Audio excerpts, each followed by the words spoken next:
Welcome back. Many of Israel's brave soldiers have paid a terrible price, coming home with devastating injuries that have changed their lives forever. Lieutenant Colonel Maayan Mullah in Gaza to fight Hamas was ambushed and struck by over 140 pieces of shrapnel throughout his body. He's now unable to work or be with his wife and young children as he rehabilitates. Sar Axelrod, another young father, was gravely wounded by a Hezbollah rocket, left him with a skull fracture, brain injury, and broken bones. He's still hospitalized, unable to return home to his pregnant wife and their 10-month-old son. These heroic soldiers have sacrificed so much to protect Israel and to protect our freedom, and they need our help and support now more than ever. The financial burden they face is unimaginable. Please give generously at IsraelDefenders.com to provide critical assistance for food, housing, childcare, and more. Go to IsraelDefenders.com and help the wounded warriors who sacrificed so much.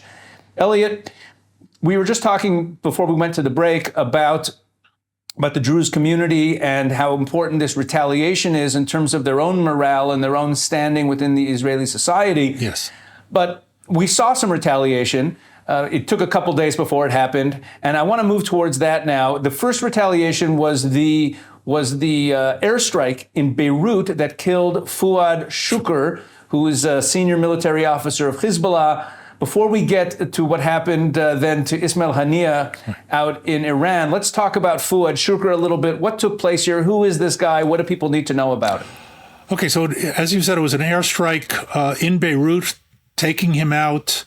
Initially, they said that it missed, but we know for sure, it's been confirmed that he was killed. Shukr was an early high-ranking member of Hezbollah.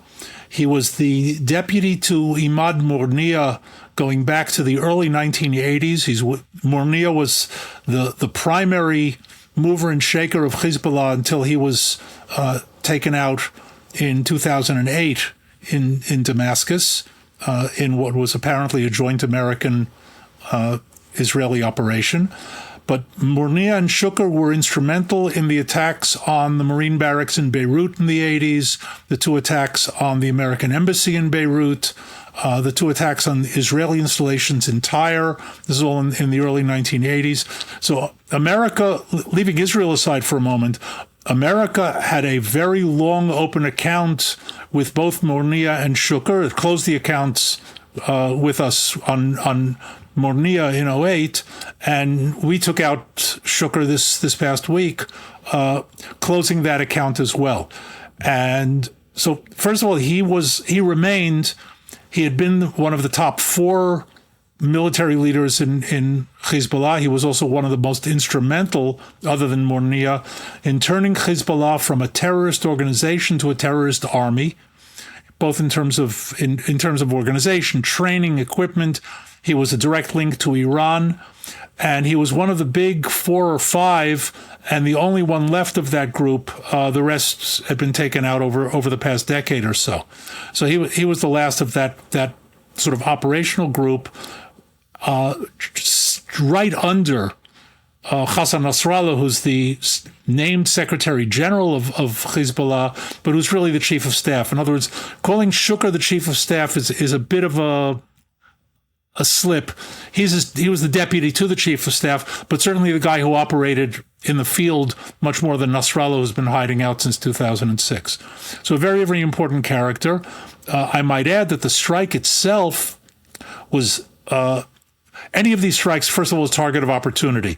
And I think that's important for everybody to realize. You can have somebody in your sights for months and years until he finally shows himself, and you get the information and you get it in a timely fashion, cross-reference it, and manage to get a strike in on him. Mohammed Def of Hamas a couple of weeks ago, another good example of that. So the fact that he provided the target in the immediate aftermath of the attack on Majid al-Shams is something of a coincidence, although obviously he was being looked for and found. There was a certain tactical or even strategic brilliance in it, because America, right after the attack on Majid al-Shams, made very clear, it warned Israel, don't attack Beirut, don't attack the Dachia, which is the Hezbollah neighborhood in Beirut. And of course, the strike on Shukr was in Beirut in the Dachia, but it was against a guy who had a $5 million bounty on his head from the U.S. State Department. So it's kind of difficult for America now to condemn Israel for taking out a guy that they had a $5 million, charge on his head. By the way, if they want to send the check to me, I'll be perfectly happy to receive it. But the IDF is and of course, we're talking about a guy who's responsible for the deaths of 241 Marines. Exactly.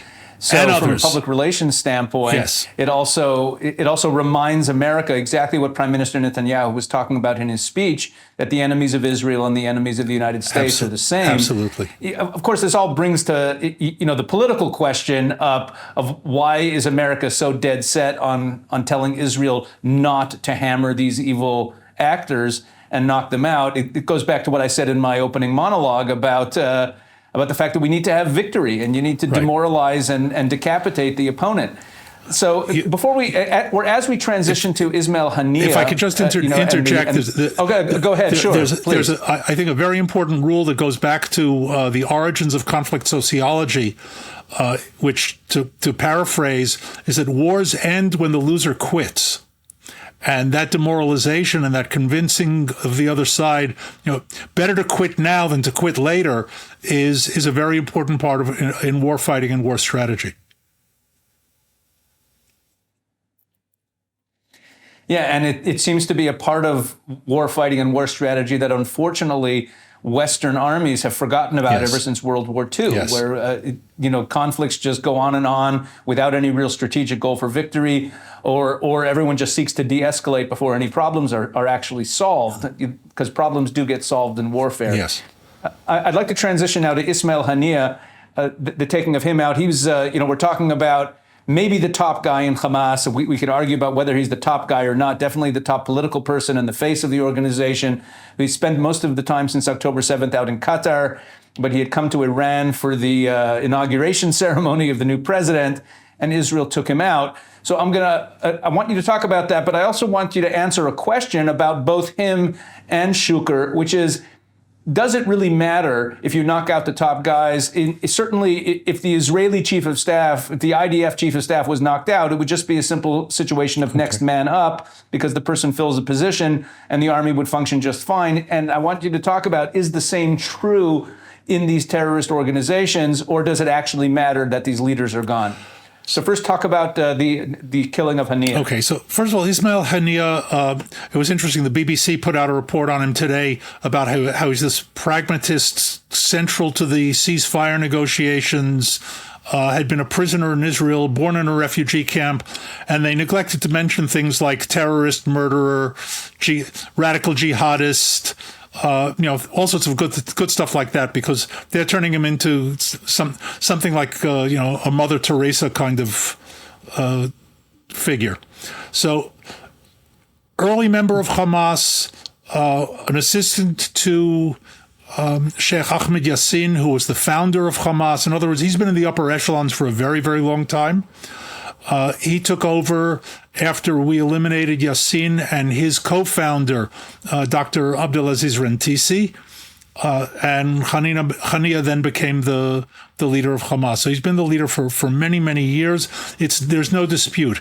He is the leader of Hamas. Now, did he have full control over Yahya Sinwar in his tunnel under Khan Yunis? The answer is probably not.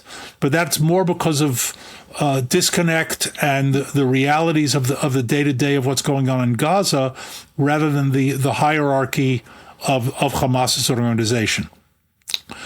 To the specifics of your question, the answer is, first of all, there's a symbolic value, and symbolism matters. Going back to what we were talking about earlier, you can imagine that a guy like Sinwar is now hearing footsteps with much more sensitivity than he was before Haniyeh was taken out and before Def was taken out. And nervousness counts, becoming more insular, sleeping less. These are all things that have an effect on the combat effectiveness of an organization. But there's a deeper issue here, and you mentioned the taking out of a chief of staff. Look, we lost some high-ranking officers on October 7th, some colonels. brigade commanders, and the like. So the big difference between an army, a nation military like the IDF, and a terrorist organization is a cross, sort of an intersection of two different issues. An Israeli military officer, as in the United States, serves in a position for 2 years, 3 years, 4 years, whatever it is, and then is either promoted or retired, or shifted to another position with the same rank and then promoted or retired. In other words, they're in for a certain number of years, they gain a certain amount of experience, they move on to another position, somebody else moves into their position. So the breadth of knowledge and experience in an organization, in a military organization, is very wide, and therefore there are many people who can step into the shoes. Whether they do it as well or not is an individual personal thing, but not an institutional thing. When we look at a guy like Shukr, who has been the leader of the Hamas military for 40 years, there's nobody to step in to take his place immediately. Now, if you do this as a broad-based strategy, and I'm going to move to Hamas because we've been hitting them much harder, and you take out a Mohammed Def. Before that, you take out his assistant, Marwan Issa. In other words, you're hitting an entire echelon that's already narrow and deep. You're doing much more damage to that organization than the equivalent damage that would be done in the taking out of military leaders in a regular military. The tactic of taking out these top leaders actually can it can accelerate the defeat of the entire system because these people are so essential to the proper functioning of the system. Especially if it's done extensively. In other words, not taking out one every 5 years, but taking out 5, 6, 7, 8, 9, 10 in a number of months. Thank you so much, Elliot, and we'll be right back with more Eyes on Israel in just a moment.